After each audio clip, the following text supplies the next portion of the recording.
eu queria aqui chamar o deputado Edivaldo Magalhães. Deputado, senhor líder da oposição, é um assunto grave esse assunto que o Tesouro Nacional divulgou agora no início de março. Nós estávamos no período do carnaval, foi uma facada que entrou e nós estamos sentindo os gritos hoje. E eu queria exatamente falar nisso. Como é que o senhor avalia essa questão do governo do Acre ter essa avaliação tão baixa, né? Nota C, ele em alguns estados, e essa questão do impedimento de não poder fazer empréstimos, né? Trazer dinheiro novo para fazer obras, para fazer investimentos nessa questão no âmbito do governo federal. Bom dia, deputado. Bom dia. É gravíssima essa situação, não é apenas grave. E gravíssimo por quê?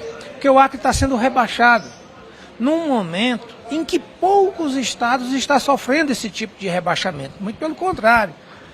Muitos estados estão mudando de patamar para melhor. Do B para o A, por exemplo, ou que estavam no C e foram para o B. O Acre está sendo reprovado. Significa dizer que nós temos uma crise econômica no estado. E esta crise não pode ser debitada por medidas outras que não sejam as medidas internas do próprio governo. Se você pegar todos os relatórios de execução orçamentária dos últimos 5 anos, eu estou deixando 2 anos de fora do governo Gladys, dos últimos 5 anos, a capacidade de execução do item que é estratégico para o crescimento econômico e para a saúde econômica do estado do Acre, que é o item dos investimentos, o Acre é baixíssima. A nota dele é baixíssima. O percentual de execução é baixíssimo. Por quê? Porque o governo tem o dinheiro e não coloca em circulação na economia, nos investimentos de infraestrutura, para gerar o emprego mais rápido na construção civil, por exemplo. Não espalha esse dinheiro na economia real e, portanto, deixa de arrecadar. O Estado deixa de crescer economicamente.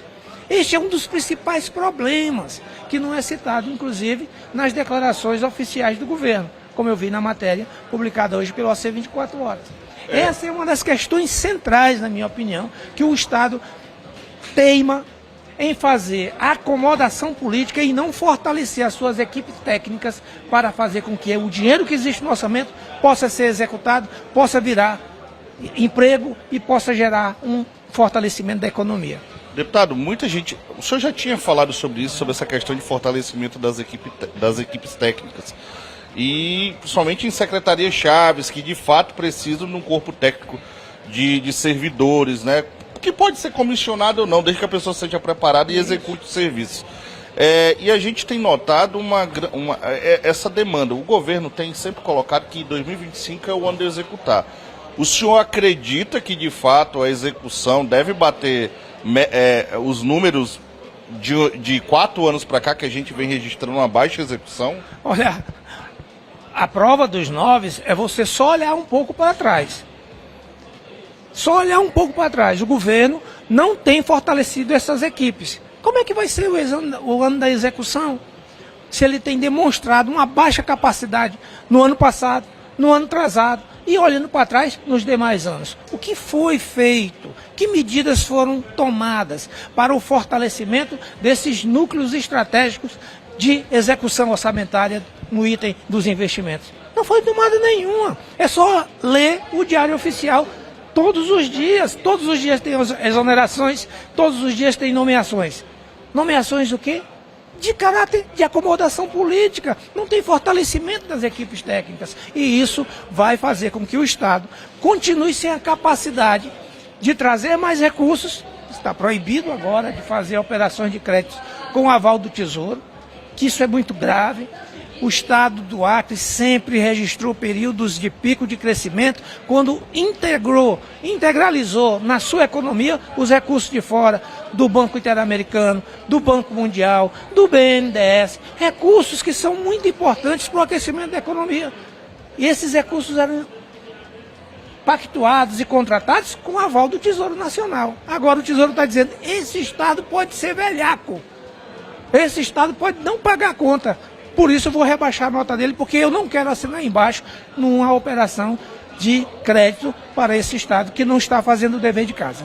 Deputado, esse cenário de crise, como a gente está constatando, inclusive a matéria do AC 24 Horas, com base no relatório do Tesouro Nacional, enfatiza isso, também não é uma chance para o governo, um discurso que o governo defende de austeridade? Olha, nós estamos em crise, nós não podemos dar aumento para o servidor, nós não podemos trabalhar determinados PCCR de algumas categorias. Isso também não ajuda na questão da linha de pensamento, de argumento do governo? Sem dúvida nenhuma vai ser o seu anteparo.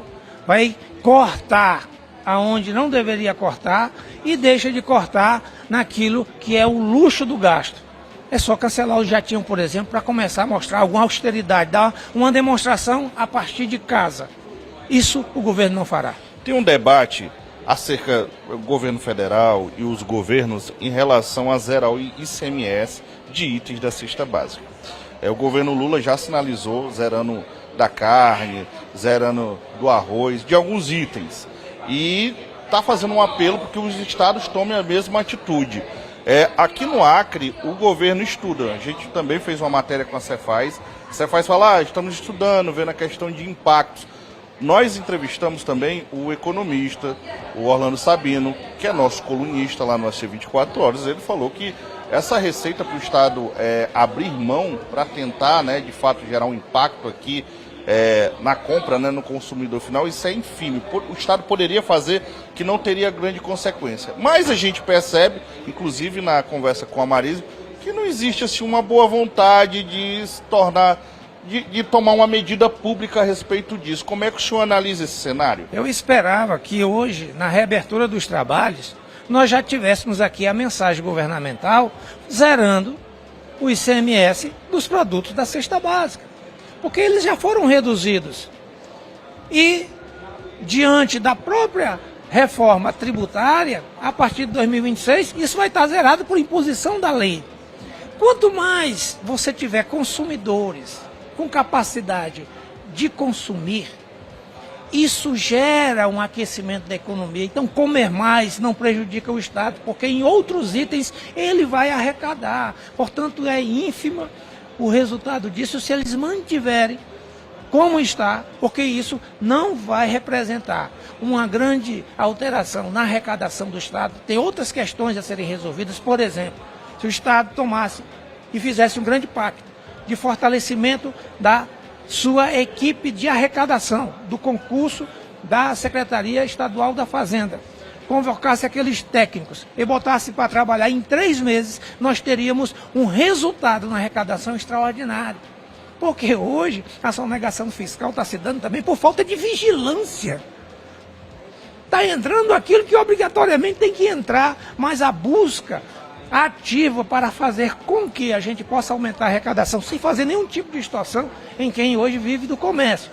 Mas apenas garantindo o cumprimento da lei, você também consegue arrecadar. Então, zerar o ICMS da cesta básica é uma medida necessária. Eu espero que o governo faça isso o quanto antes. Deputado, agora mudando um pouquinho de assunto, na semana retrasada, antes do Carnaval, todo mundo comentava sobre as mudanças no concurso de educação, uma pauta que tem mais de 3 mil vagas, o concurso tem mais de 3 mil vagas, 52 mil inscritos, e todo mundo quer saber se de fato o TCE teve que intervir, a conselheira, a presidente do TCE entrou de fato na história, fez determinadas exigências, recomendações à Secretaria de Educação, que fez um anúncio que teria acatado, que essas questões da videoaula vai ser resolvida da seguinte forma, num sistema misto, que quem quiser fazer sua videoaula vai poder fazer, quem quiser fazer em loco, em bases que a secretaria vai montar,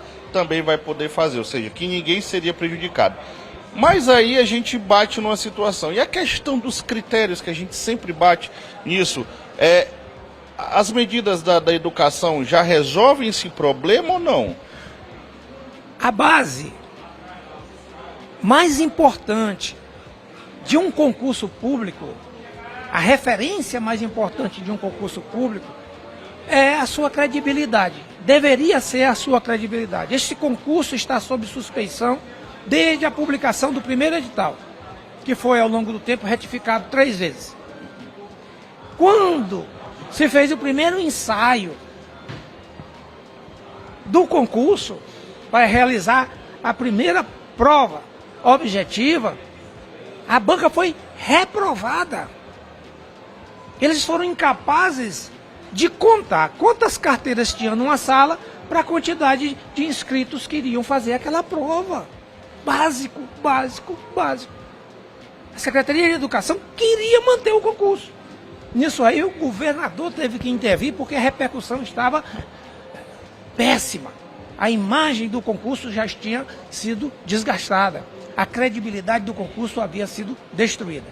O problema é que eles insistem na videoaula. O problema da videoaula não é apenas com relação ao acesso das pessoas, que já é um problema.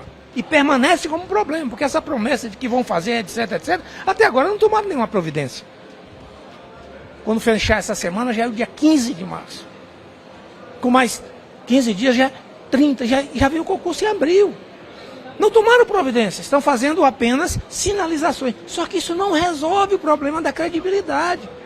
Porque na medida em que eu não tenho critérios objetivos para uma banca analisar a sua videoaula e a minha videoaula com critérios iguais, fica a subjetividade como forma de burlar o concurso. Então esse concurso está fadado à fraude. E é isso que nós estamos alertando e pedindo para que tenha uma medida clara para evitar a suspeição permanente sobre o resultado do concurso. Deputado, eu percebo que existe uma conversa, né, nos bastidores do senhor com a base para tentar resolver essa maneira, isso administrativamente. Essa questão do aquele projeto de decreto legislativo, ele pode ser de fato ressuscitado?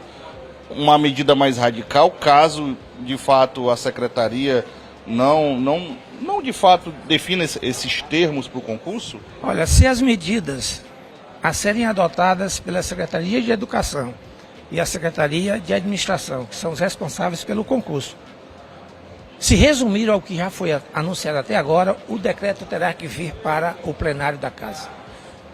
Nós não podemos ser omissos. Os parlamentares todos estão sendo abordados cotidianamente sobre este concurso. E nós vamos precisar que todos ponham a cara no sentido de se posicionar claramente. Se for para ficar na subjetividade, nós precisamos tirar esse critério do edital, com um decreto legislativo sendo aprovado aqui na plenária da Assembleia Legislativa. É isso que eu defendo.